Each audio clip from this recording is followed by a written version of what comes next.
Okay. They say it is recorded. Okay.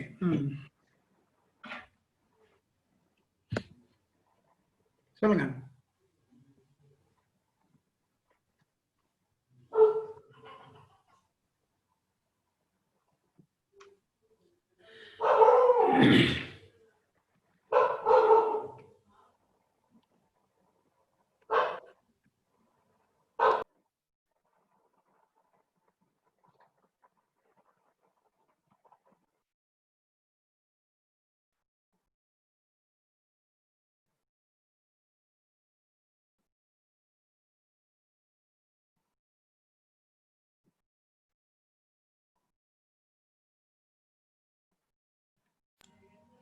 Push shirt போதும்ல, வேற jacket எதுவும் போட வேண்டாமே?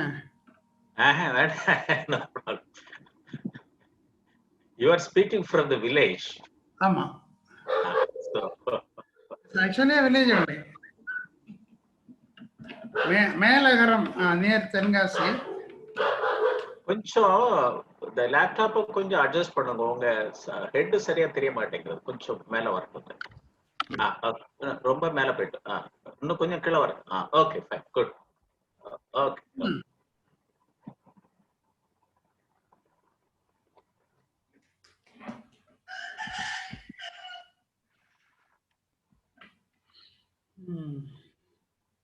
Oh, there are 5.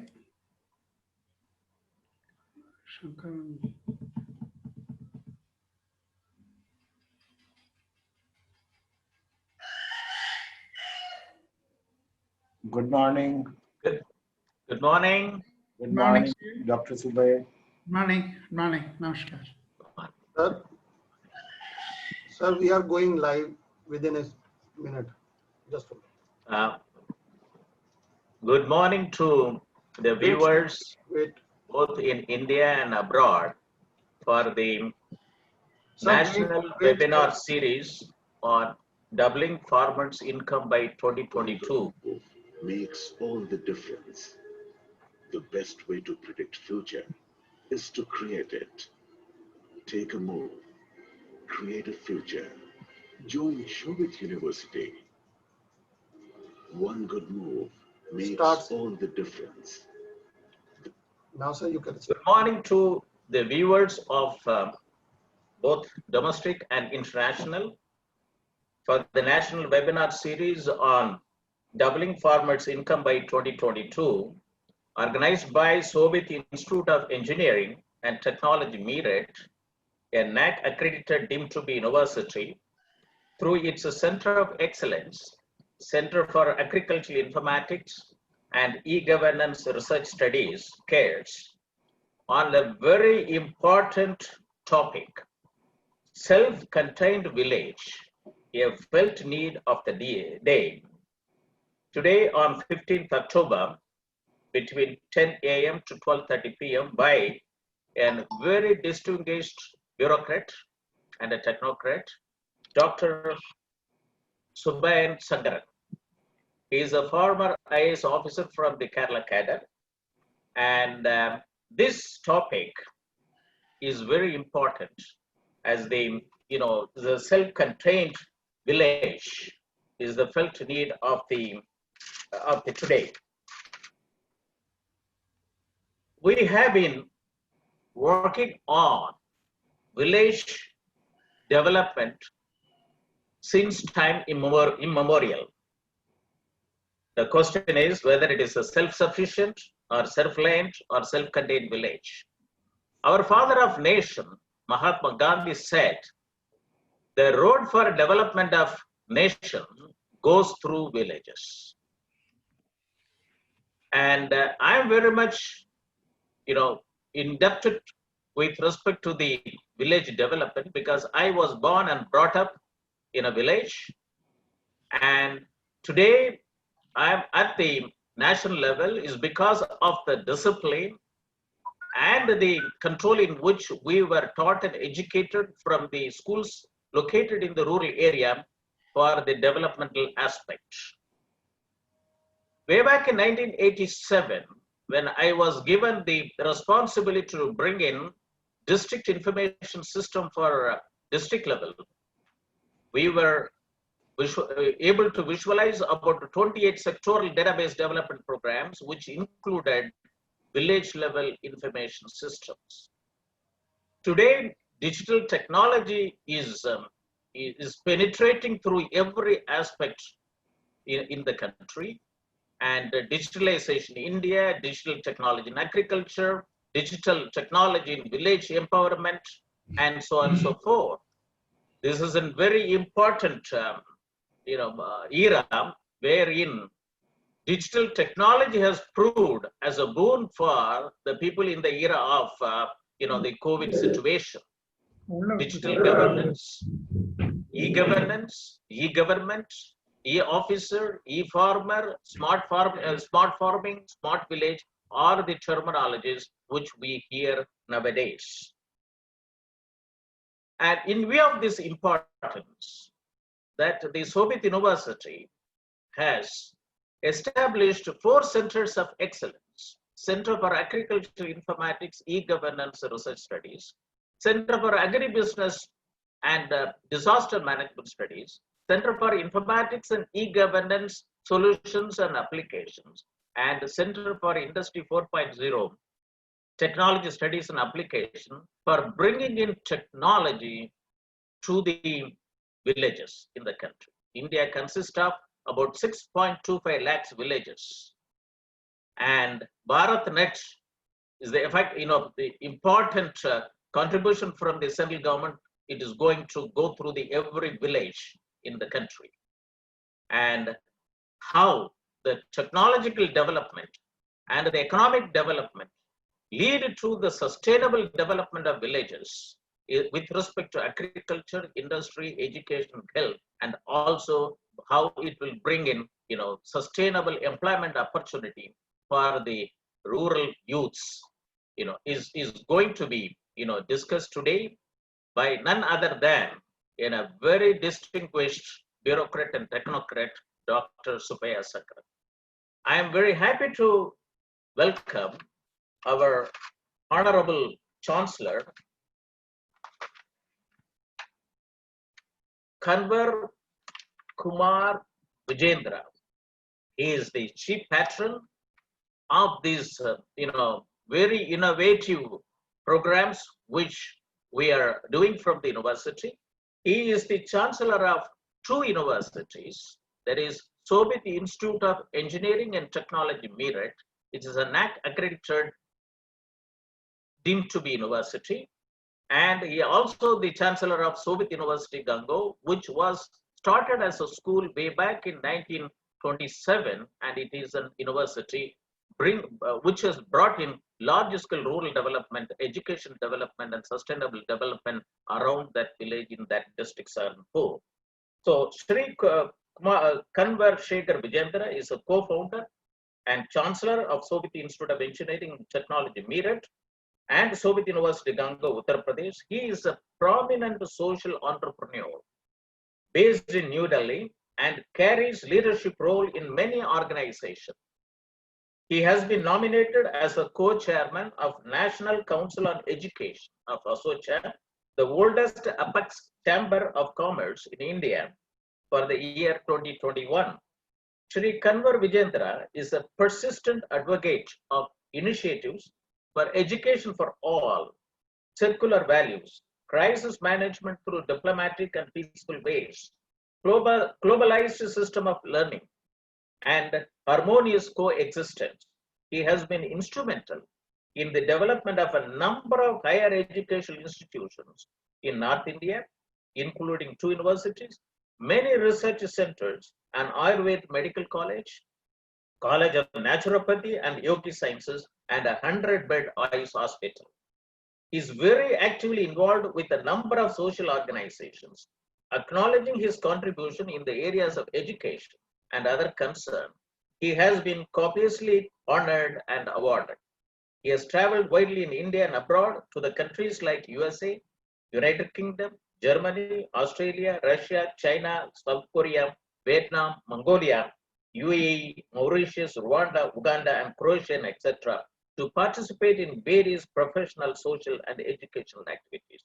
Shri Kanvarshekar is a passionate Gandhian, avid reader, keen learner, and a social speaker, occasional poet, and a dreamer. And today's topic, there's a self-contained village, a felt need of the uh, day, is very, dear to his heart.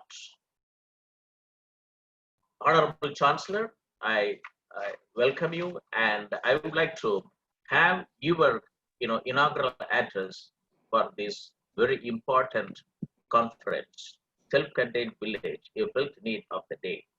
Honorable Chancellor. Uh, good morning, everybody. Thank you very much, Professor Moni. And thank you, Dr. Subhay Sankaran, for joining us today.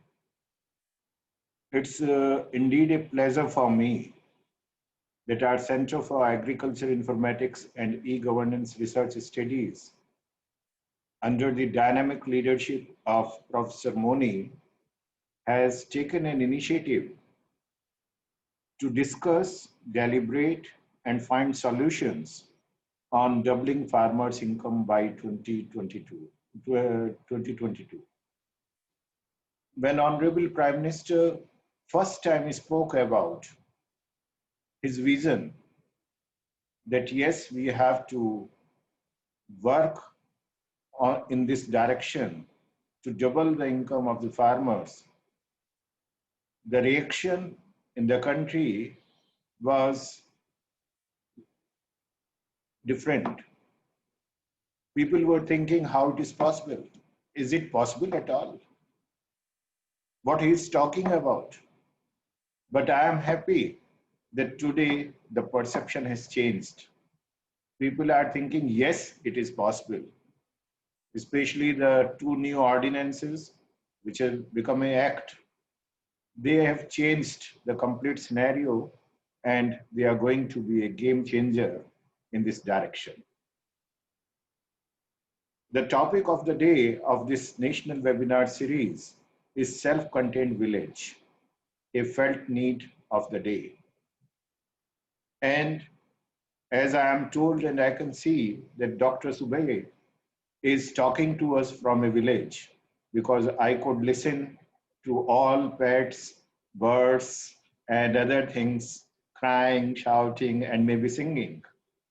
So it gives a message that it is not necessary for a former principal secretary to remain in big cities, for a bureaucrat to spend life in bungalows.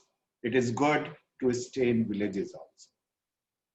The first step, I believe, to have self-contained villages is when people like you will start staying there, living there, sharing their knowledge, their learning, their wisdom with those who are living there by default. So that has to be a choice. And I congratulate you for taking this choice in your life, and your family must also be congratulated that they supported you for this. Now, if I come back to the topic, when I look at this doubling farmers' income, even today, as I mentioned, people they take it very surprise. I also hail from a village, as Professor Moni said, that he's from a village, you are living in a village and must be from a village. I also hail from a small village of Uttar Pradesh. We have seen the limitations. We have seen the challenges. And generally challenges were there because our villages were not self-efficient, self-contained. There was something which was lacking. And for that, everybody who was living in a village was having the first aspiration was how I can run away from this village and go to a city. Unfortunately, that aspiration is still there in many of the villages. Now we have to bring the change, and how that change will come. Gandhiji talked about Gram Swaraj, Gram Uday, so many things right from Gandhi to Vinoba. Many people have talked about that. Even today, the government is having so many schemes to empower the villages. But villages will become self-contained, self-efficient when our farmers will be empowered. And how we can empower those farmers, those who are the backbone of our nation. Nearly 87% of farmers in India, they are having micro holdings, less than 2 acres of land. 69% does not hold even 1 acre of land. These farmers are able to earn only a minimum money for survival. And definitely when you do not have money to survive, you want to run away. Many of the people I have seen and I am seeing that they have land, a small piece of land, but they want to run away. They want their kids to become peons, clerks, but not farmers.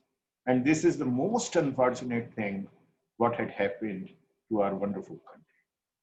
So now universities have to come, industry has to come, technocrats have to come, uh, bureaucrats have to come, politicians have to come. We all have to come together to change this scenario.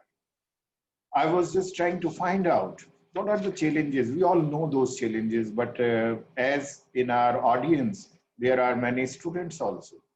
I will like to repeat it. However, I am not an expert on that. Like, what are the challenges involved? Water and water security we have to see in the rural areas. And there are possible solutions with technical skills and leadership to manage demands of water in our villages. We have to work in that direction. Buyer monopolies was there through mandis, which I am happy that new act and ordinances have changed the complete scenario. I must compliment and congratulate our Honorable Prime Minister and Agriculture Minister for this wonderful initiative. Limited infrastructure for storage reduced farmers' bargaining power. We have to work in that direction. Inability to shift to organic farming or to such other farming from their traditional farming, skills are required. In spite of the fact we have so many wonderful agriculture universities, but from lab to land, what Honorable Prime Minister is speaking since long, we were not able to. That knowledge transfer to the grassroots level has to happen. And I am happy that our 4 centers, they are working in this direction under the leadership of Professor Mowgli and a wonderful team of professionals. We are trying to bring that what knowledge is there, whatever we are able to create in our labs, in our classrooms, in our research centers, that should go to the villages, to the farmers, to the last person. And that has to go there. What farmers can do? I believe to have more yield, a culture has to be there of cultivation. Collectively, they have to work. And collectively, success will come. How it will come? That optimal tap common resources like water. We have to see, like where many times what is happening, I am always surprised that small holding farmers, everybody has to buy a tractor. Everybody is having a tractor by taking loan from a bank. Why it is required? Why we cannot have a Ola model there? Why we cannot have a Uber model there? That there are 5 tractors in a village and anybody who needs a tractor, he can just hire on a small amount. He can just use it. And technology has to come there. These are the ways which may help to make our villages self-contained. Cooperative and knowledge for better price yielding crops, as I earlier also mentioned. A big role has to be played by technocrats, by politicians, by universities, all together, that how we can shift. Generally what is happening, I come from Western UP.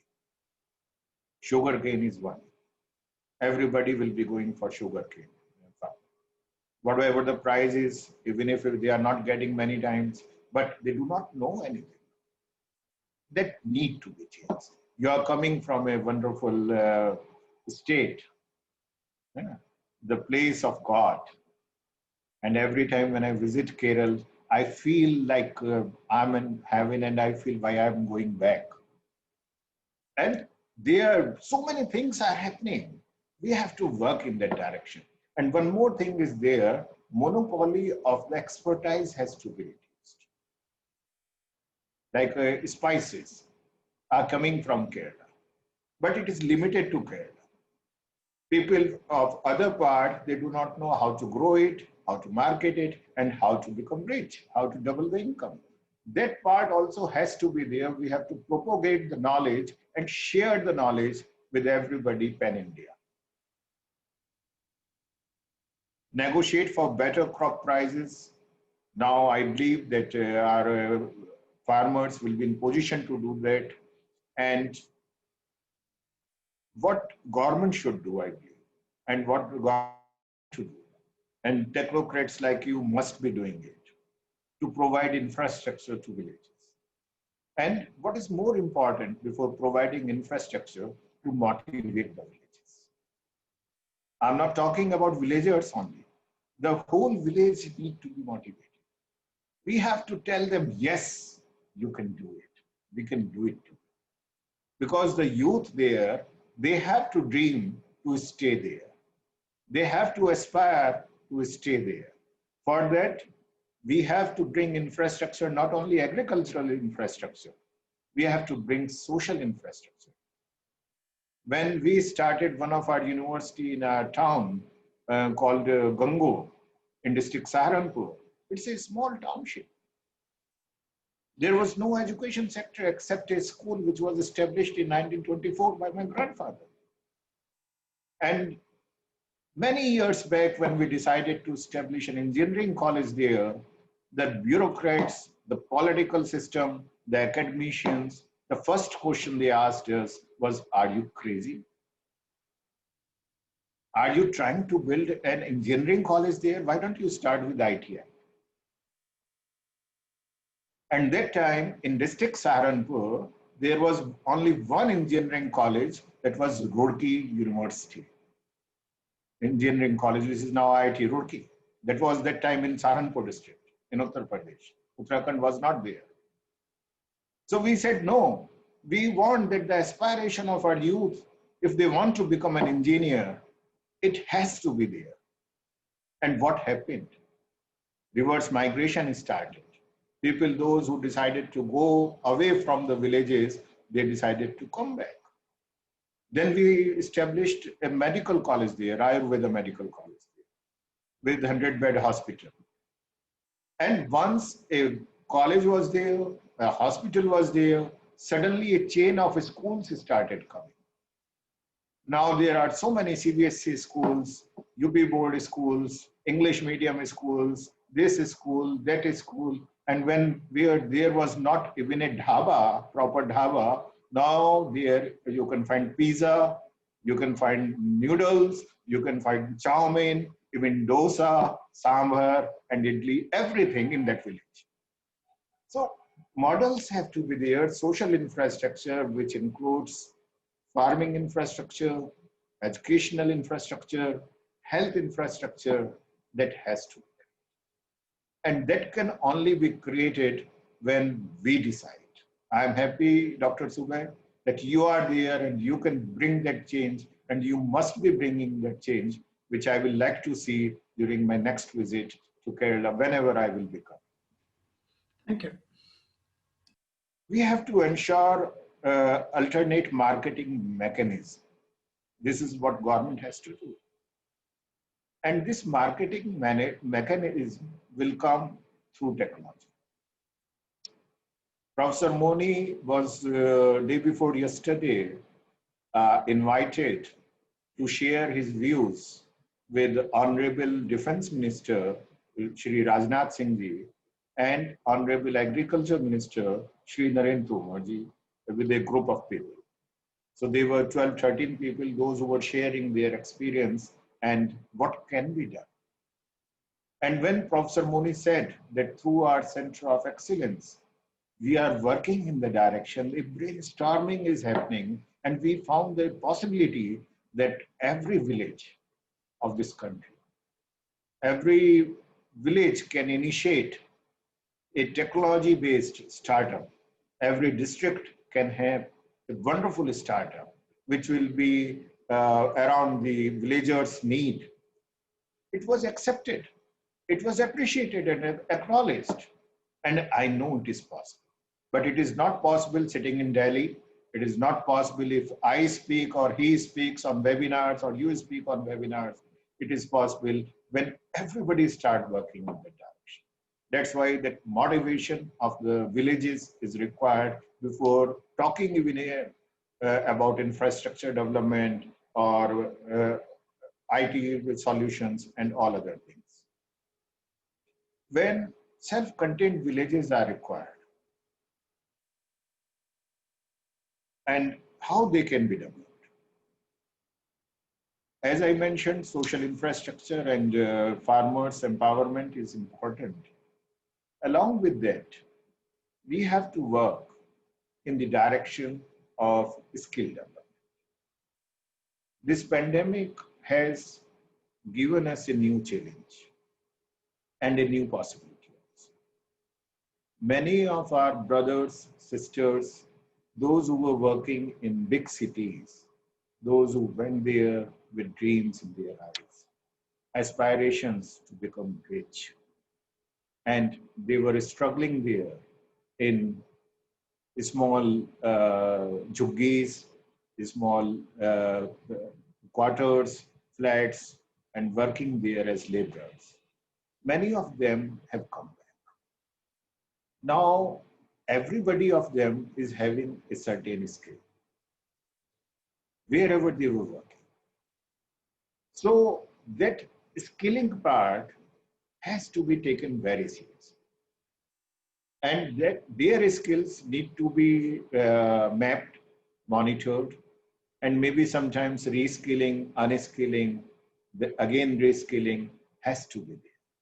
That part needs to be taken care, initiatives have to be taken care. I'm happy to share at Shobhit University, we are very closely working with MSMEs.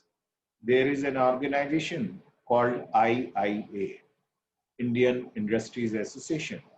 It is an organization of small, medium, and micro industries. And around 8,000 industries are membered there. So we have started working with them as a university. And nowadays, I'm advocating that every university, every engineering college, every business school, even schools, they should develop one SEIZ. And what is this SEIZ? As a bureaucrat, you must be aware of SEZ, Special Economic Zones we were developing. This SEIZ is Skill, Entrepreneurship, Innovation Zone. Skill, Entrepreneurship, Innovation Zone. And what is that actually? These zones we can develop in our educational institutions. When we are not using our infrastructure, we do not use our infrastructure 24/7. There are many hours when our labs are not used, our libraries are not used, our classrooms are not used, our infrastructure is not used. That time, they can be used as SEIZ, where people from the village, vicinity, youth, other people, those who want to develop a skill, those who want to bring a change, those who want to enhance their employability, they should be invited, and as a part of extension program, they can be taught, they can be empowered, they can be given an opportunity to learn. And if we can do that, just imagine, we have thousands and thousands of higher education institutions in this country, more than 1,000 universities. Without spending a single penny, we can make and develop so many skill development centers which will be locally relevant, which will be self-efficient because they have everything. Students will love to cooperate. They will love to support. And we will make a different ecosystem, an ecosystem of handholding, an ecosystem of empowering each other. And once that ecosystem is developed, the nation will be. We will have a wonderful nation, what we all dream of, what we all wish to have. And the basic unit of that is self-contained village, on which today we are eager to listen to you. We are eager to learn from your experiences. We are eager to share your knowledge with the audience, with our student.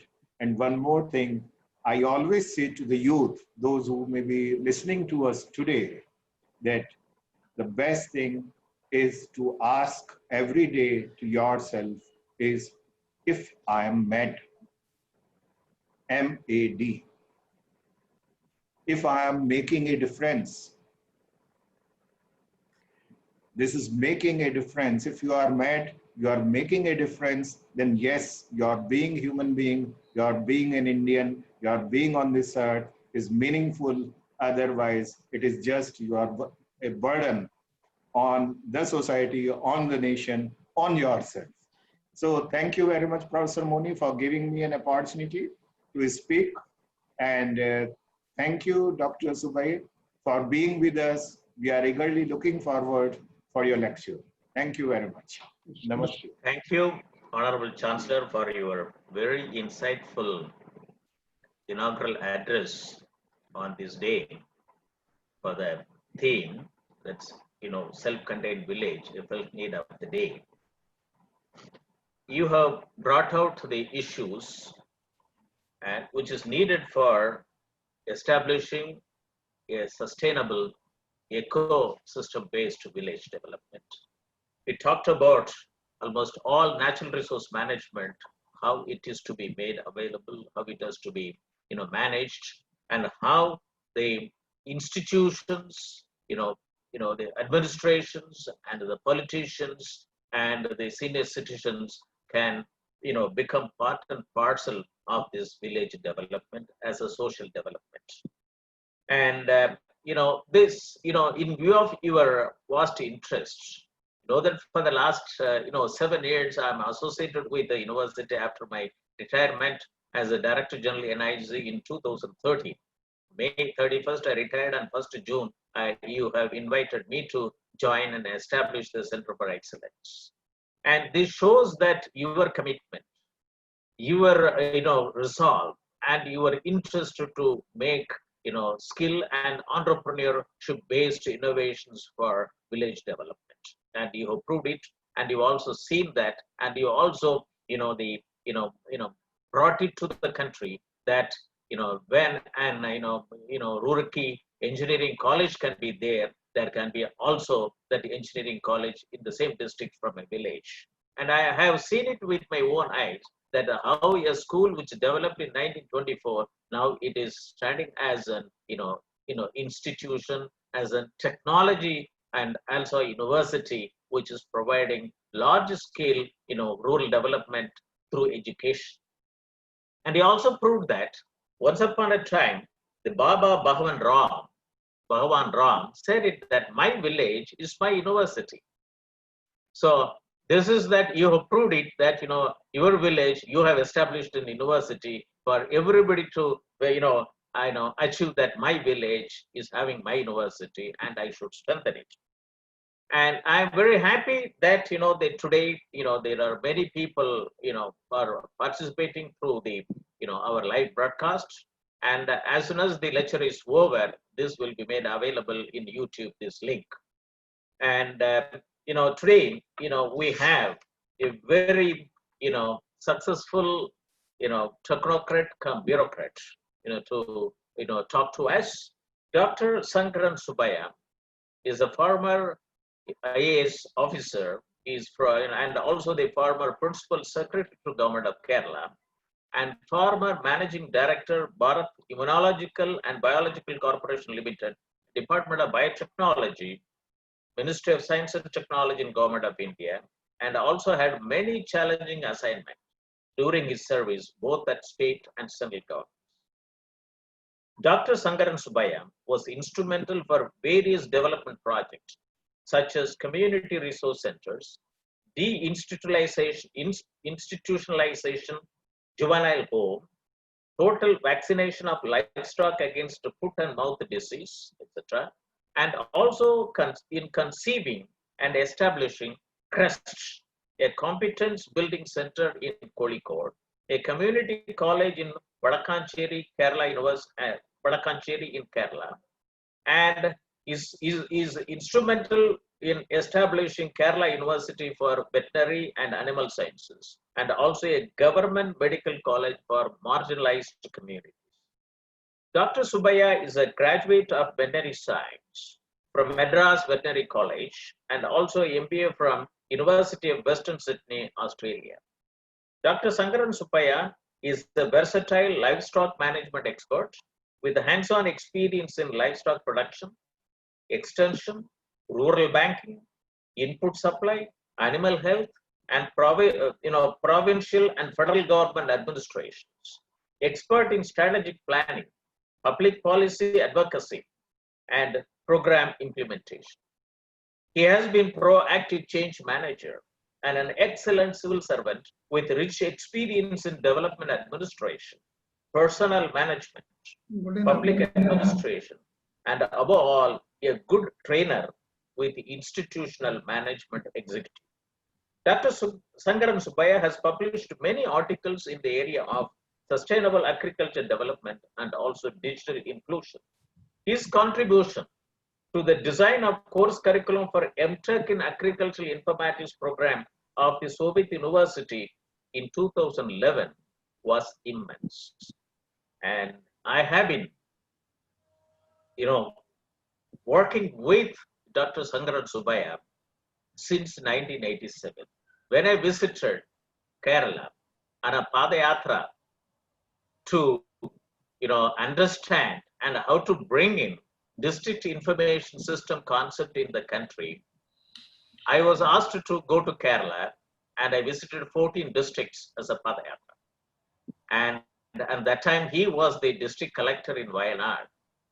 And, the inspiration which I got it, and I was able to present my views in all the 5 district collectors conference organized at that time during the regime of the former Prime Minister Mr. Rahul Gandhi, and which were the seeds for e-government and e-governance nowadays. The seed which has been put in 1987, and I was instrumental for visualizing and establishing district information system through 28 sectoral database in 512 districts.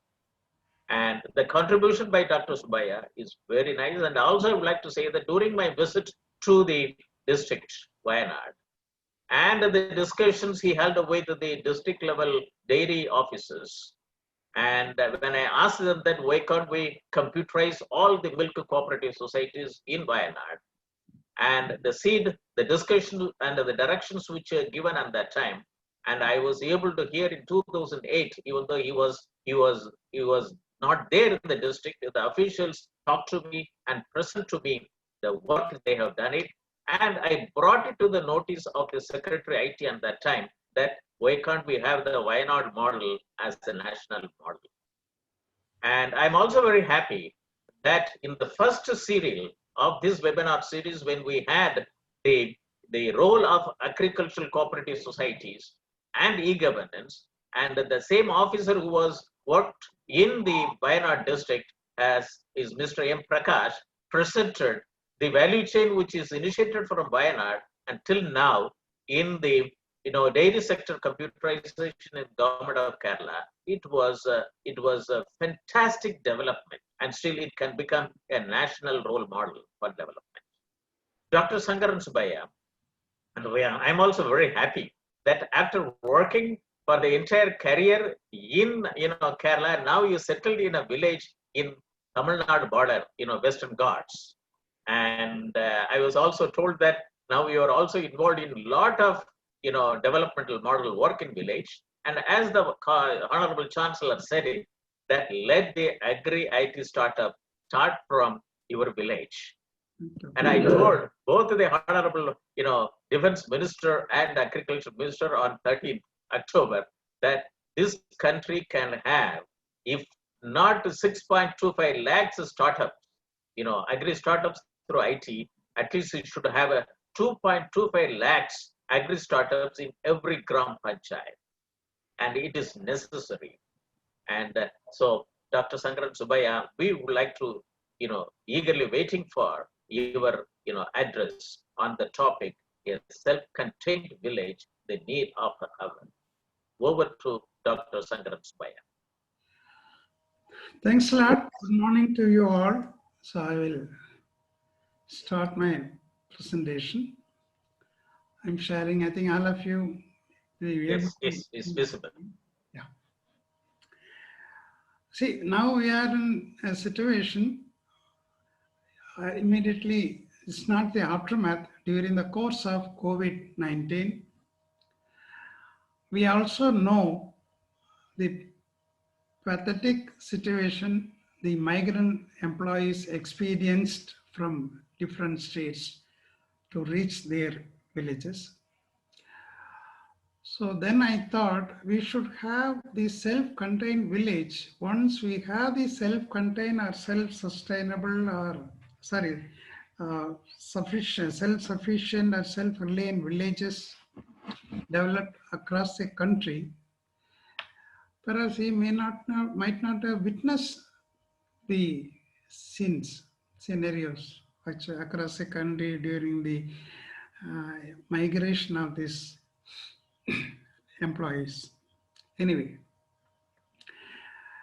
in the given situation, let me see what is the current socio-economic status. As of now, the household consumption has come down to 59.1%. The government consumption has also come down. The fixed capital investment has come down.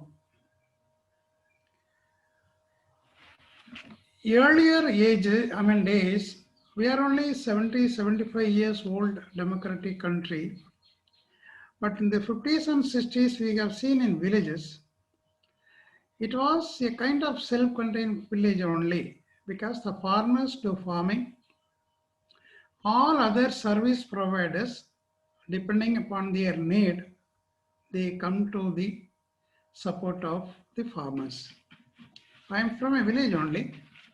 In the village, the carpenters are the people who mend the irrigation equipments.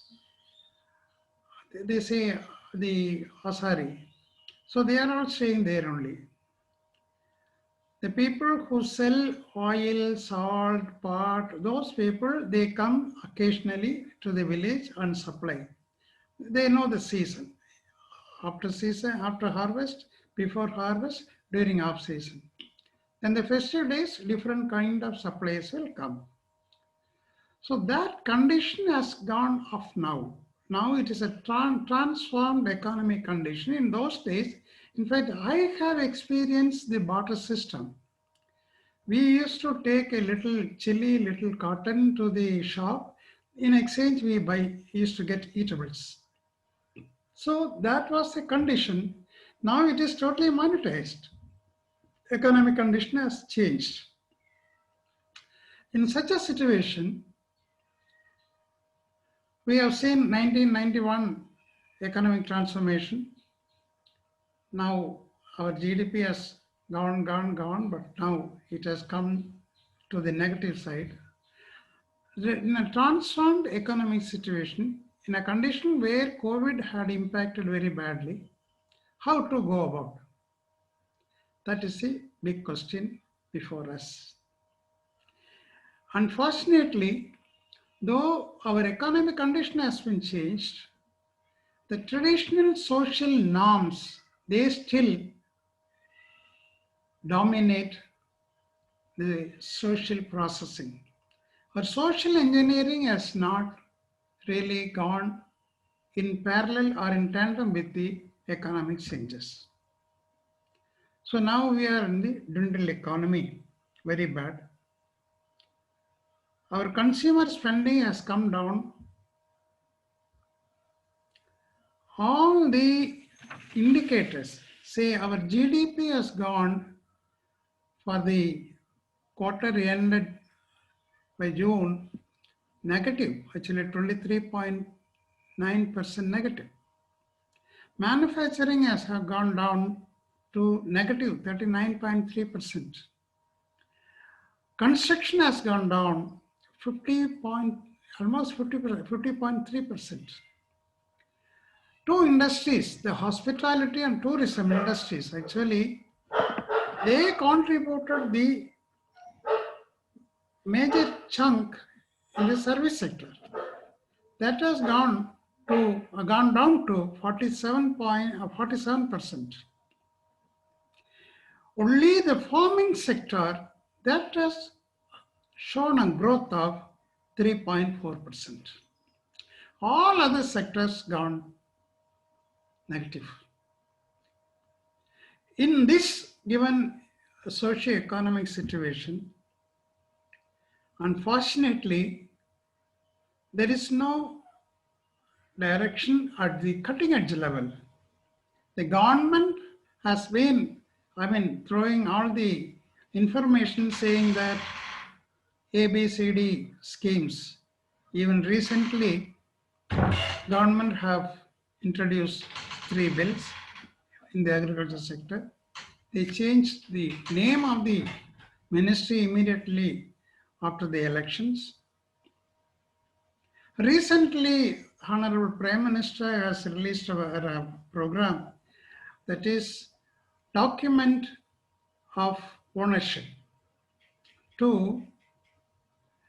Unfortunately, they only increase the number of schemes, but at the cutting edge level, they are only pilot schemes. We have more than 7 lakh villages, but this scheme was introduced only for about 765 villages, if I'm correct. That too in selected states like Haryana, Gujarat, UP, Maharashtra, Karnataka. So most of the schemes in this way become a publicity material rather than a purpose directed. So that is the socio-economic status we see at present. But for the common man, he is struggling between the push factors and the pull factors. The push factors are actually pushing the entire population to the urban centers or the industrial centers. In those days also the reformists actually, they have told, but you get out of the village, you will be, something else. You will grow. In fact, E.V. Ramasamy Perihar in Tamil Nadu, the social reformer, he told, go out of the village, perhaps you will shut off all your other attachments, social inhibitions. So this way, push factors are much hardly hitting the rural economy. Major factor is the resources. The resources could be the land resources or the human resources or the movable resources. These are actually, because of our zamindari system, land resources are skewed to a limited population. Because of lack of education, the skill competence is not there among majority of the employable population. Because I was a deputy secretary in 87, those days, in fact, I was the man to move this 100% literacy program for Kerala. I presented before Mr. Anil Bodia, then secretary. I was the director, literacy mission also. So then government brought out the blackboard scheme. Within 1 kilometer everywhere, we should have primary schools. But even today, it is not fulfilled. So this is one factor. Another one is opportunity, because in certain states, say like Tamil Nadu, Karnataka, Andhra, or Maharashtra, Gujarat, you have a lot of industries. In places like Punjab, Haryana, you have very well managed agriculture farming.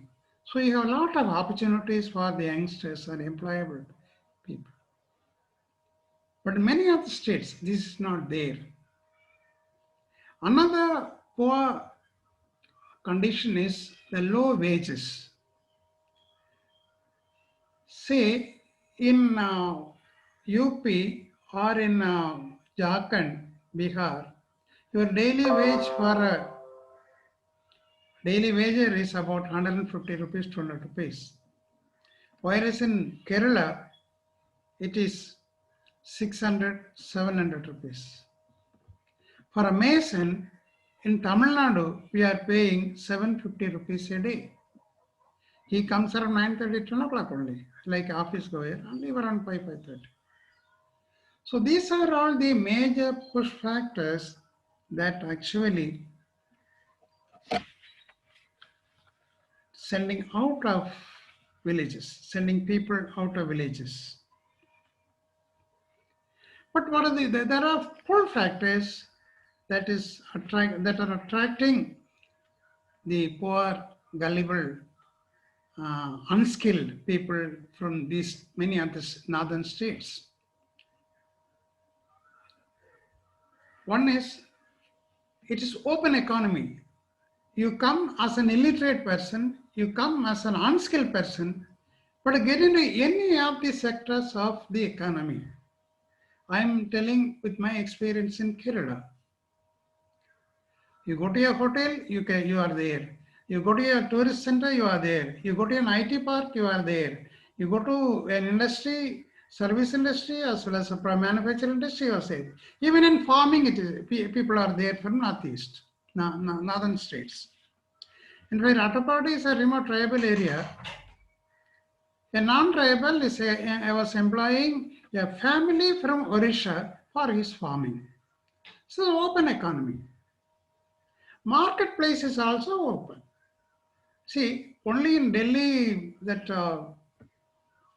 traffic junctions, you could see people selling small toys, small usable items. Nowadays, you can see in Kerala also, in the traffic area. So market space is actually available for anyone who is coming with some skill.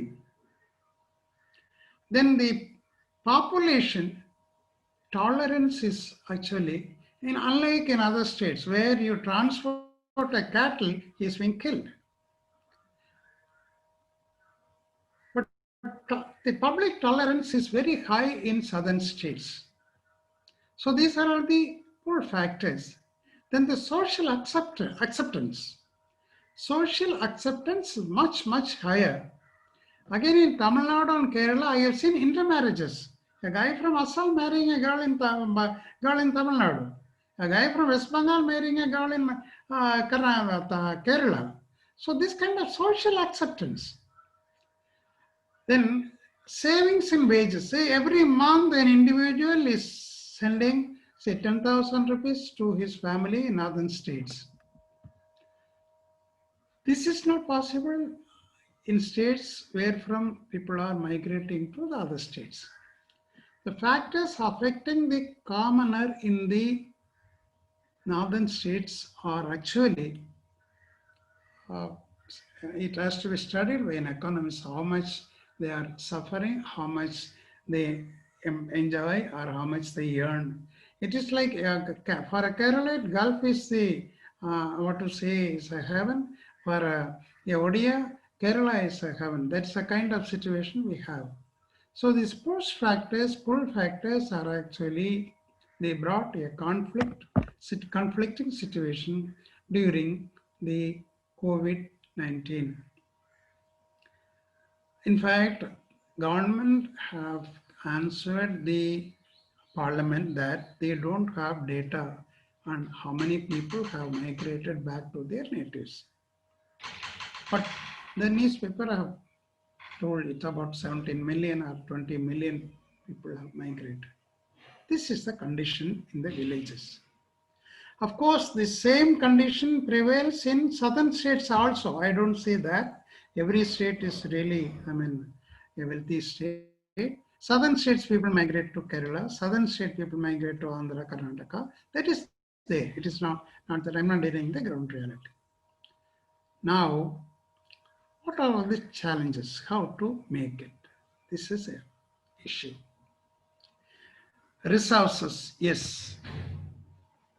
It is not that difficult to address the resources issue. Government have brought, in fact, during the period when Mr. Nehru was the Prime Minister, they had an economic committee. For that, this land issue was one of the subjects. But somehow they found it was not that feasible to examine at that level. They transferred to the states. Then the state government brought in the Land Reformation Acts, West Bengal, Kerala, Karnataka, Tamil Nadu. These kind of states, they have done some work. But other states like Bihar, UP, Odisha, MP, at present Chhattisgarh, in fact, they have not done that much work on the land reformation. Seeing this, Mr. Vinoba, he brought Bhumidan. Then also the resources were skewed actually. I have seen people owning hundreds of acres of land in Bihar, UP. I worked in many other states on my election duty, so I had occasion to witness. So the challenge is how to allocate resources among the productive segments. Then the skill development. So we have to improve the education system. We have to create skilled manpower. In fact, I have given a note to Government of India, then Panchayat Secretary. The MNREGP, actually, there is a hue and cry saying MNREGP has taken away the labor from the agriculture sector. In fact, people have failed to address that issue at the appropriate time. They should have converted all the unskilled labor into skilled labor and blue collar workers. Then the MNREGP issue would not have really come as a bar for agricultural development. Another challenge is input actually. Agriculture, unfortunately or fortunately, considering the situation prevailed in 50s and 60s, we had received a lot of assistance under PL 480 from USA. With that, actually, we developed agriculture, introduced green revolution. In fact, in those days, Minister C. Subramaniam, he has seen cartoon. He is taking the begging bowl to USA. Was the kind of cartoon we have seen. He actually should be considered as a father of green revolution. In those days, they have introduced this fertilizer input into our green agriculture. Earlier to that, we didn't have this kind of chemical fertilizers in the agriculture as input. But now, because of the chemical fertilizers, our land has become barren. Because of the pesticides, our beneficial insects, beneficial small animals, beneficial organisms have been depleted. So now we need organic inputs. So the challenge could be meet inputs. Then the manpower also to larger extent now replaced by manpower input is replaced by mechanization. Technology is actually still an issue, a larger issue. We have technology. I have seen rice transplanter in Punjab University, Ludhiana, in 84. But the rice transplanter is not actually a commonly used equipment even today in most of the places in South India or in Tamil Nadu at least. Actually, the Chinese laboratories have brought out a lot of small scale equipments. In fact, these are used in large scale in countries like Thailand, Vietnam, Cambodia, not Cambodia, Thailand, Vietnam, Philippines, those kind of countries. So we should bring in a lot of technologies. This is a real challenge. Funding is a challenge, yes.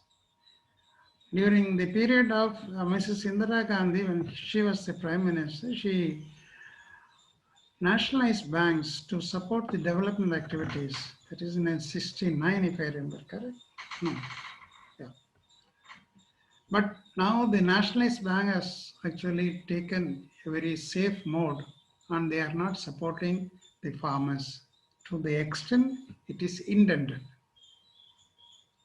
So funding is actually a challenge. These are all the challenges I consider facing the villages to counter the push factors. Now let us see what kind of strategies we can have. The immediate concern is the resources. So we have to consolidate our resources. This land consolidation, actually I have seen in Bihar, Vaishali in 1984, 83, I have seen land consolidation. One Pradhan was actually the NGO, he was running the NGO, he had his office in near IIT Delhi.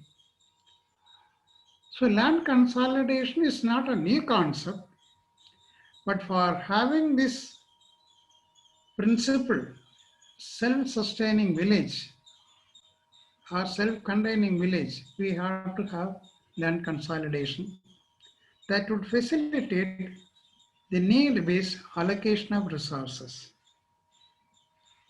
Because in any self-contained village, the immediate concern is actually food security. For food security, we have to have appropriate resource allocation so that the food articles or food grains for the entire village stakeholders is made available from this land. He should not depend upon any ration shop or market for his food security. In fact, Government of India has brought in Food Security Act. Actually, that is actually supplying food from the ration shop. That is, in my view, it is nonsense. A food security has to come from within, from the village. Then the technology support, that we have to have an appropriate strategy, because nowadays you can have technology application from land tilling to the value addition, packing and transportation to the market, or transfer and sharing to the stakeholders. In fact, this is the age of artificial intelligence. The Japanese have done for one crop, cabbage. You need not go to the field at all. Sitting in from the laboratory, they have operated all the operations, tilling the land, planting the saplings, intercultivation, irrigation, and harvesting, reaching the godown. So entirely done by AI. Of course, we need not think that far now to start with for our villages, but still technology support is a need. Then the production planning and operation. See, unless our right strategy, we will fail actually, because we have 12 months. In the 12 months, people take paddy 3 crops. Then one season, half season, because summer season, half season. In northern states, you have paddy as well as you have wheat, basically that is the main crop, then paddy also. Then you can go for cotton crops also. So production planning and operation is actually, unless it is strategically done, we are likely to fail. Next comes the procedure. How do you approach? How you procedurally do the work? Pest analysis one, actually, you can apply that also. You have to have political inquiry, you have to have economic inquiry, you have to have social inquiry, you have to have technological inquiry before you do the processing. Because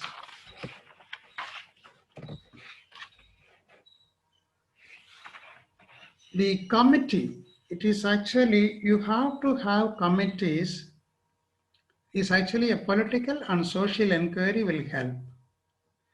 You need committees for production planning, need based on, it should be demand driven. Then for input supply, then supervision, production monitoring, then harvesting, value addition, then safety, then distribution and marketing. All these things, you need different committees from the stakeholders. There you need to look at the political behavior as well as social behavior of the stakeholders. Then you have to have a business center. Depending upon the size of the market, the size of the population, the size of the operation, you have to have a business center as well as a technical service center. If the village is very small, then you can have a combined center, business center only. So the business center will work on input supply, value addition, distribution of produce among the stakeholders, then marketing the producers and the products after value addition. The technical service center will take care of the technical aspect of the production process. But in all this will come in a productive way. All this will be completed in a satisfactory way with the quality. Only if the government support is extended wholeheartedly. Because as of now, we have Agriculture Department, Animal Husbandry Department, Fisheries Department, Dairy Department. But if anyone honestly say that because of Agriculture Department, your farmers are producing food grains or vegetables or other commercial crops, I tend to disagree with that. As of now, Kerala is the only state where you have an agriculture officer at the panchayat level. Every panchayat has a Krishi Bhavan. But no one officer from any of the Krishi Bhavan is responsible for the agriculture production of that panchayat area. That is a very unfortunate situation. They don't have the resource mapping of the village. They don't have the details about the need of the village. They don't have any mindset to work with the village. I have said in Manjeri long back, when I was in service, a farmer is coming to the Krishi Bhavan with a leaf set of a affected crop. They are coming to the Krishi Bhavan to check up, sir, can you come to my paddy, field to see what damage it is and how it could be rectified. They don't go there. In a place where I am staying in Tamil Nadu, is a village actually. I have told personally the assistant director agriculture, see people have sown this black gram. But the entire black gram as well as the green gram field is yellowish. Either it could be fungal or it could be micronutrient deficiency. Why not you come and check up? No way, they won't come out. In Tamil Nadu, they are only focused on conducting functions, showing subsidy, and also only interested farmers, if they go there, they will support. Otherwise, there is no support. They don't come out of the field at all. So unless the government support is there, we cannot think on this line. Now that Professor Moni and the Chancellor, they have met the Agriculture Minister and the Minister for Defense. I wish they meet them again and see that Government of India issued a mandate. The responsibility of crop production lies on the Agriculture Department. Then you see the difference. They should pay for them. An agriculture officer or an animal husbandry livestock man or the fisheries department should not beg the government for their salary. They should live with the people. They should earn their salary from the farmers. In fact, if they do that, they will be millionaire. In fact, I have conducted one small study in Kerala, in one village, in Koilon district. In one panchayat, if they apply scientific technology, they can earn 4 crores more profit for that year. This is a secondary data I have used, but that is there. Now, what is the production process? Here comes the resource allocation. You have the land resources. The land resources you allocate to food grain production, vegetable production, cash crop production, then plantation, then also captive forest. This is one thing we forget in Indian planning. The villages, in those days, we have the public land. There we had the trees also. Nowadays, only in the temples, Kerala, we have seen the temples. Temple, they have land, 2 acres, 3 acres of land where you have a forest. In other states, I have not seen. Of course, in Tamil Nadu, the small temples, maybe 20 cents, 30 cents, in that you can see some neem trees, but there is no forest actually. So resource allocation should be scientifically done. It should be need-based and demand-driven. Then the collection of inputs. As of now, in a village actually, I'm staying in a village nearer a district town, 2 kilometers away from the district town. But the farmers buy their input from the local market only. They don't go to even the district town. But if you buy the same input from your wholesale dealer, you will get 10-15% less. Then the operations. Seasonal operations are very, very important. For example, this year, this part of Tamil Nadu, they didn't have rain at the right time. So they are not sown in the area. But in that area, if the agriculture department is taking care to go for alternative crop, short-term crops, actually the farmers would have been benefited much better, but that they are not done. So seasonal operations, they have to do as per package. Then the harvesting nowadays, timely harvesting, it's more important. There is an issue in Punjab harvesting. The paddy stubble is a bigger issue. They started banning India, Delhi and Haryana. That side actually it is smoke. It's a pollution issue. So in fact, my batchmate asked me what to do. In fact, I have given one suggestion. Government of India, their laboratory, they have found out with a microbe solution that eat away the vegetative waste faster. So I suggest why not you go for this. So once it is done, then you need not worry about it will go muck. So harvesting is very important actually. Then the share among stakeholders, all the stakeholders. Then wherever you get the surplus,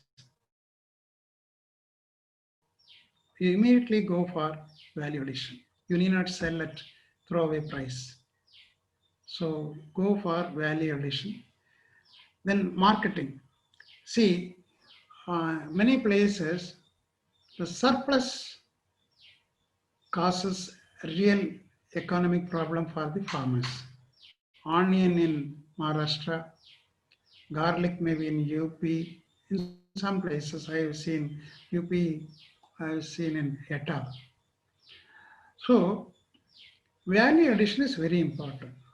Now immediately if there is excess onion production, you go for paste making. If you go for agriculture, tomato production, you go for puree making. So you store it and sell it in the market. So it is easy. So you go for value addition and sell. Don't go for otherwise. I think my time is over. Anyway, the expected outcome would be you will be doing a sustainable level of resource utilization because you know the resources, you use it to the sustainable level to meet the demand first, basic needs first. Then you go for meeting the demand. In the peri-urban area is an issue. You have to meet the demand of the urban centers also. Then in this case, employment opportunities for all provided. Sorry, it is provided already. Once you are there, your off-season work, on-season work, entirely all unemployed people can be employed. Food security is assured. Additional income to stakeholders as well as the village kitty. Because whatever the income coming from there, you distribute to the stakeholders as per proportionate to their assets, proportionate to their sharing of responsibilities. Then this is an inclusive operation because everybody is involved in this operation. It will really boost the rural economy. To conclude, it's a collective and inclusive management of resources.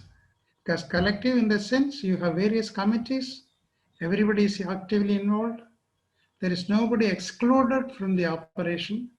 So it enhances the income of the stakeholders. The villages are independent villages. They are not dependent on anybody. If you have coconut, you go for example, coconut tree, you have shelter, it gives shelter, it gives manure, it gives food or edible coconut, it gives coconut oil. So independent. Everything you can locally manufacture, locally value added, locally use it. The interdependent relationship comes once you value add, you give it to others.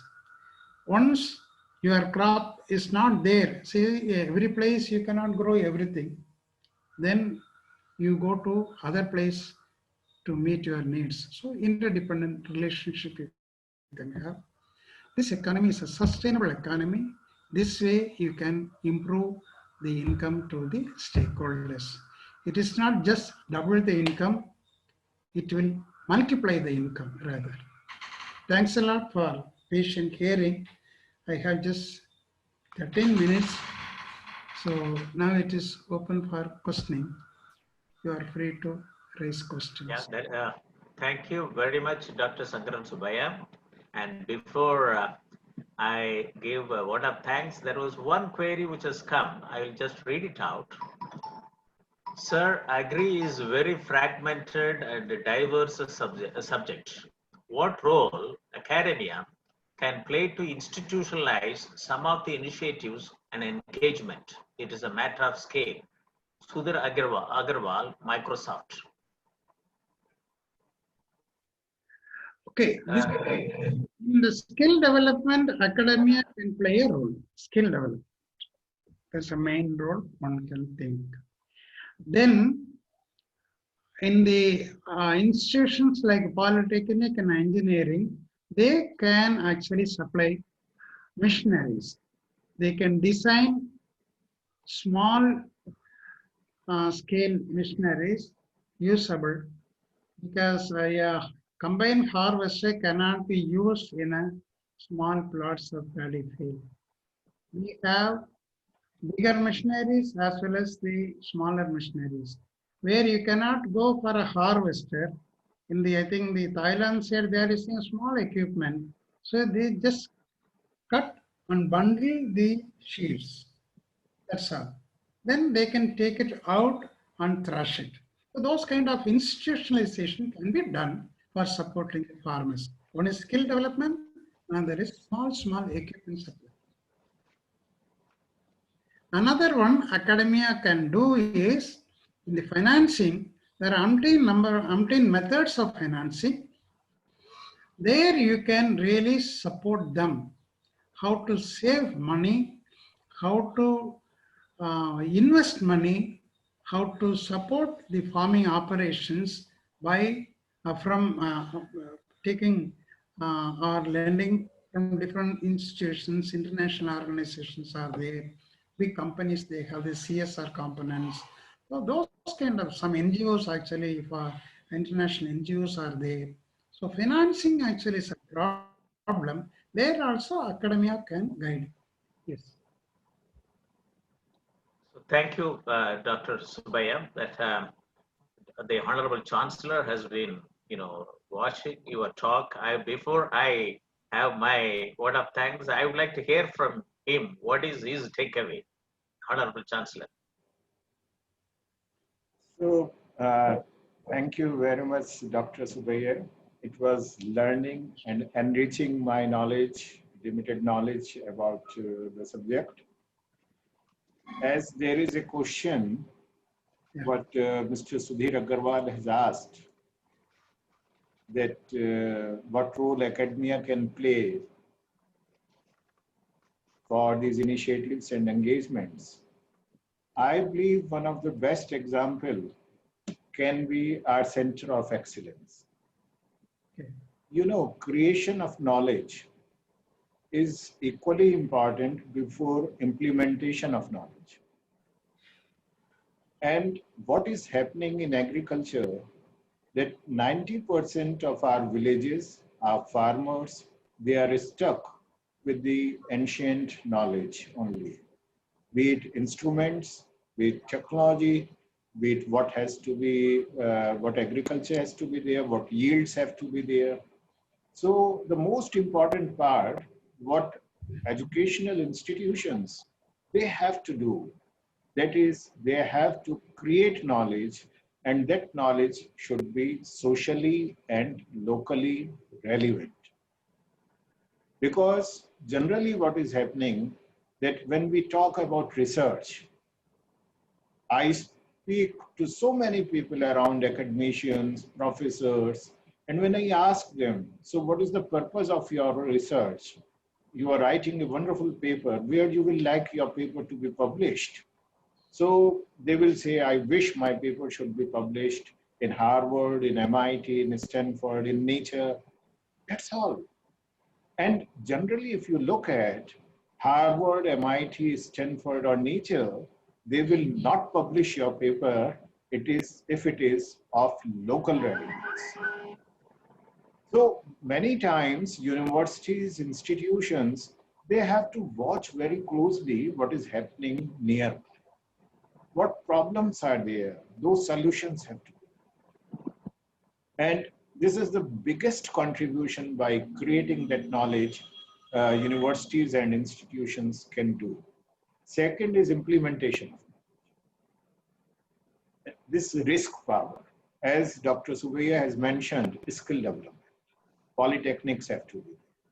Professor Moni is advocating, I believe, since long, that there should be agriculture polytechnics in this country. I doubt that there is any.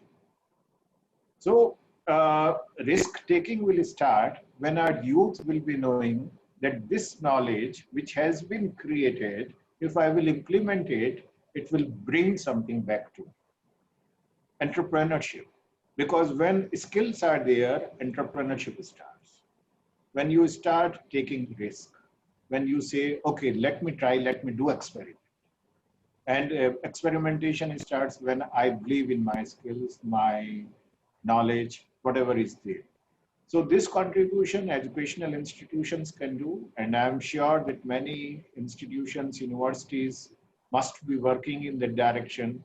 And on behalf of Shobhit University, in the capacity of Chancellor, I invite everybody, irrespective of being a university, research center, center of excellence, a degree college, a school, a polytechnic, an ITI, if you have something, if you want to have a common platform, if you feel that with a university you can do something big, you have that aspiration, please do join us.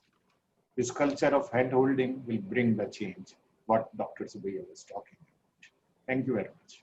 Yeah, to supplement it, I'll just add one few sentence, that is, skill development is actually a need, felt need at the village level, because they do not possess a skill, they are considered agricultural coolies. When they say agriculture coolies, immediately their level is coming down in others' eyes. Once they are skilled, once they become blue collar, once they operate the machineries, their status and standard is going up. Then there also, that should be linked with a banking system. Once they need not come to a owner of land for any operation. The landowner, in this case, the business center has to register. Once it is registered, then depending upon the operation, the Antyodaya approach, the most needy will be asked to go for an operation, and his wages will be deposited automatically in the bank. So he will not get anything in hand actually. This operation portion, part actually, if it is very skillfully operated, the family will have savings. The employee, the skilled man, after his work, he need not go to a liquor shop and have all the money spent in that place coming empty-handed home. So that should be linked with the banking institution. Then if there is a joint account, he cannot withdraw, the family will enjoy that benefit. So it should be done that way actually. Thank you. Thank you, Dr. Subbiah and the Honorable Chancellor for your remarks during in this very important webinar. It's a wonderful session today, and it's something like a power backed session where Dr. Sangaran Subbiah was able to bring out almost all aspect of what is village, how is village, and how it should be. And he has very systematically done an anatomy and also brought out that the development needs, the resource planning, scientifically how it should be, adopted. And, it is, this is the, way in which, the grassroots level development has to take place there. And in his lecture today, he has very, clearly brought out the issues that what did the pandemic do to the Indian economy. But for agriculture, all other sectors have shown a negative growth. Pandemic impacted the economy, resulting in loss of jobs, loss of production, loss of family income, and so on. Through a small segment, the worst affected industries during pandemic are the tourism and entertainment. The torturous journey of migrant workers is not fading away from memory. Now, at least 70% of the unfortunate soul are ready to, return to their old, working place. The push factors such as landless status, communal tension, lack of resources, lack of employment opportunities, etc., have supported the pull factors of the host states for their re-migration. These conditions bring to mind the measures taken by Government of India that provide agricultural infrastructure fund, the recent bills for free trade for agricultural products, adoption of technology in farm production and post-production measures, and etc., etc. On the other day, on 13th October, when I had a meeting with the Honorable Agriculture Minister and the Defense Minister, I brought it that during the COVID situation, as soon as the bills were promulgated, the ordinance were promulgated on 5th June. With the advice of the Honorable Chancellor, we conducted an umpteen number of national webinars, brought in all the stakeholders, and we have gone through every word of the first two ordinance, except the Essential Commodities Act. And we have submitted a discussion paper that this bill should introduce so many other commodities, and how it can bring in large scale IT startups in bringing in e-commerce platform in each village. During the doubling the farmers' income by 2022 committee, I was associated for two subcommittees as a chairman. One is on digital technology in agriculture, wherein we were able to I suggest about 7 mission mode projects. I brought it to the notice to the Honorable Minister that I also endorse what Dr. Sangran Subbiah said, it that scientific and science and technology adoption can bring in his study in a village near Koilon, is it about additional income of 4 crores. So I have told the Honorable Ministers that the 7 mission mode projects in association with these 2 bills can bring in about 2.25 lakhs agricultural IT startups to facilitate 14 crores farmers. To facilitate that, what is needed is that we have to have a national comprehensive database on 14 crore farmers. It is essential. There are about 400 agriculture commodities. It has to be a digitally enabled agriculture commodity value chain. We have to bring in digital technology in farm health management, plant health, animal health, soil health, water health, and fish health, and farmer health, integrated land and water management, and agriculture risk and agro advisory systems. And above all, we have to have a farm-wise and farmer-wise database to facilitate micro-level planning, which will lead to smart village farming. So smart irrigated agriculture, smart rainfed agriculture, and smart tribal agriculture. And the examples which Dr. Sangran Subbiah has told in his lecture, and also the Honorable Chancellor during his inaugural address, that village is to be the cornerstone. It is the hub of our various developmental activities.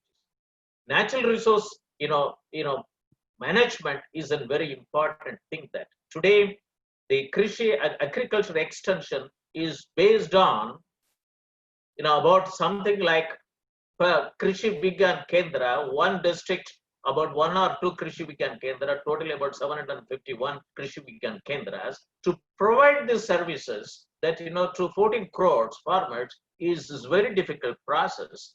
But at the same time, we have given, from the university, we suggested to the, the Doubling the Farmers Committee report headed by Dr. Ashok Dalwai, that there has to be about something like 12 subgroups of these advisory systems. These 12 subgroups can bring in 12 agri startups in every block. It means 6,500 blocks into 12, you can bring in the volume of, scale of these agriculture extension services, which can bring in farm extension 4.0. So it is very nice that you brought out various steps that which can, brought out, in such a manner that transformed economic conditions, domination of technique, the traditional social norms, dwindled economy, push factors, pull factors, challenges with respect to resources, skilled manpower, inputs, technologies, and funding. And also you spelled out very clearly the strategies associated with that. It needs a strong scientific, scientifically, scientific based resource consolidation, need based allocations of resources, technology support, production planning, and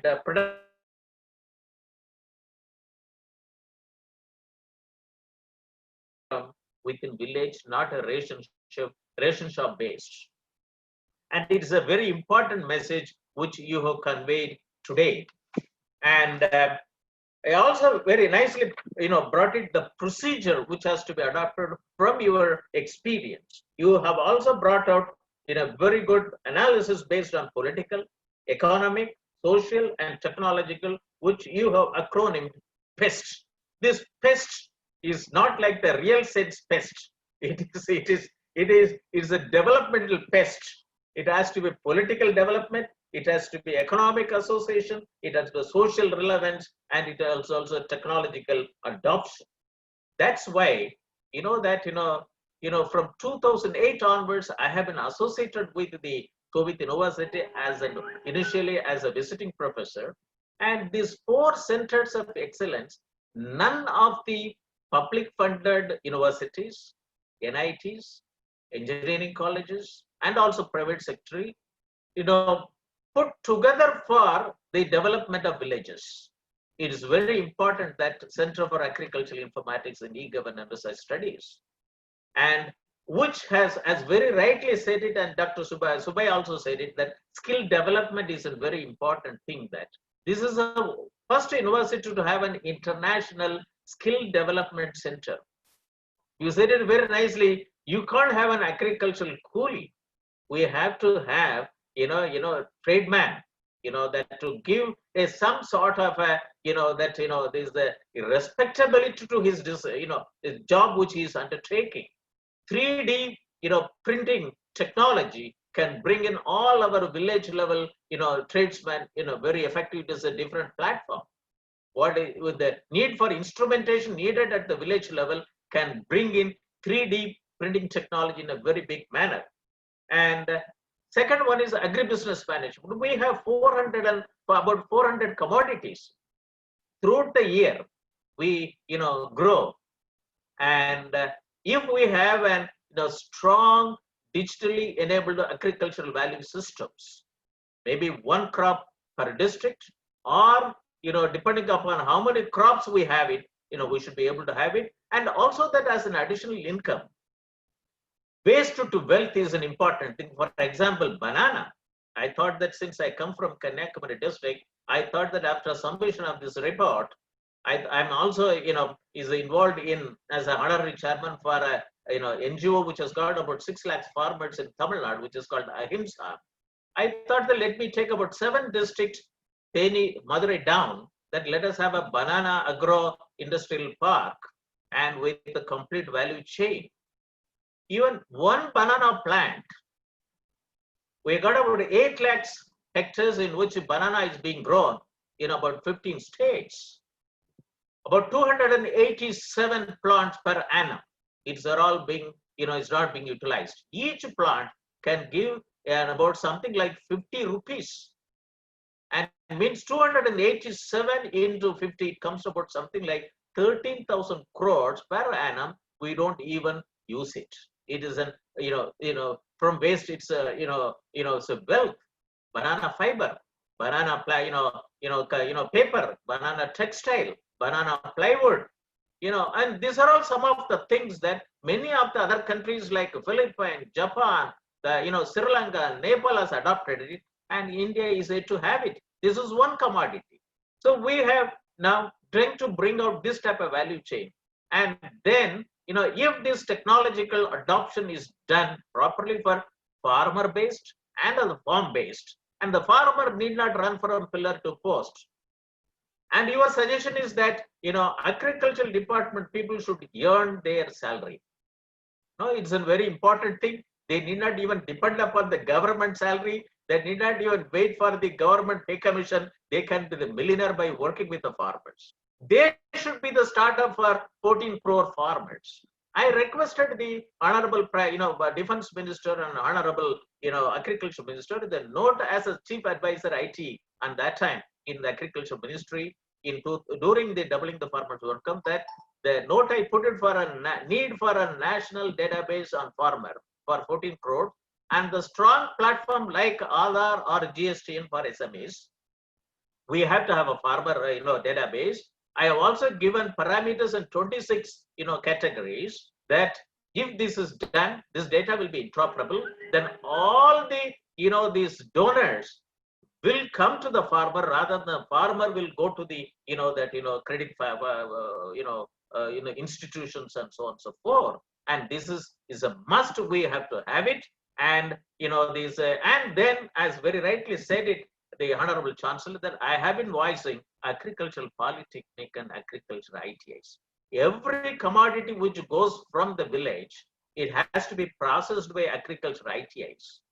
And science and technology has to come, has to be adopted by the Agricultural Polytechnic students, for the farmers. And agricultural, farmers has to be only the stakeholders. They need not even operate on the field. Everything should be done by Agriculture Polytechnic and Agriculture IT students. This is how we can bring out a large-scale entrepreneurs through the, the skill development and entrepreneurship and through innovations. It can come out. So these are all some of the things that's why that today's talk, even though we have been talking on various value chains, a lot of infrastructures, which has been already there. The first session was on agricultural cooperatives and the e-governance role for doubling the farmers' income.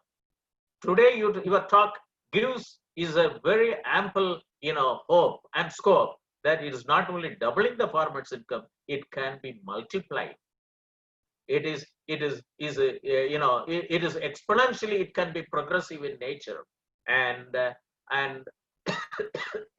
and we would like to, from the university side, we would like to associate Dr. Subbiah, and when you are in service, you have come down to the university when we had a 2 days, deliberation on working on the course curriculum for MTech in Agricultural Informatics. And on that time, you have very clearly said it, that based on your suggestion, I included one paper that farm infrastructure is a more important, which is not being taught in any of the agriculture side courses. So, and today also, you very nicely talked about elaborating that farm infrastructure, and this is a very important thing that, and if the felt need of the day today is that it is a self-contained village, and my village, my university, and as a hardcore technocrat who is involved from the 512 district computerization, still I'm one of the living person that I'm able to see that on that time, 40 years back, we didn't have a technology. We are given vision that database is more important. Sectoral database is important. Horizontal databases on the village level is more important. parameters were defined, and today technology is available, but the information system is not there. Today, blockchain technology to be adopted, if the government from those days, if the 500, now today 715 districts are there, and we talked about information system for on that time 512 districts, if the 28 sectoral database would have been developed, if the village level information system would have been developed, if the agricultural resources information system would have been developed, today blockchain technology would have been brought in a complete transparency in the government. It's important that. So, rural India, I presented a paper in 2005 is an achieving Millennium Development Goal, that rural India is a different meaning to different people. Like how the, this is, the people, how reading the elephants, this is how we read the villages. Is a different meaning to different people.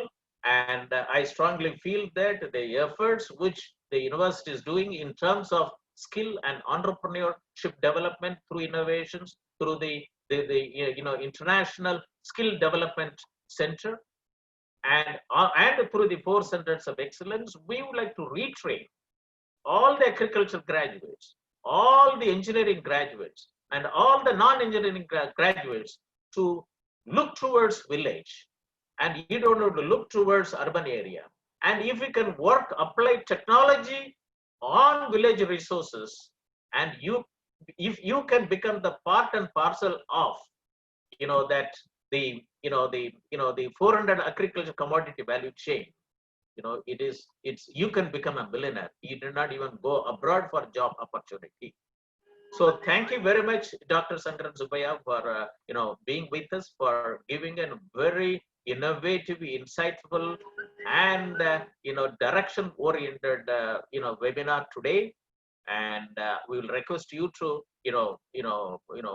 associate with us to establish an agri startup in your own village, and that will be phenomenal.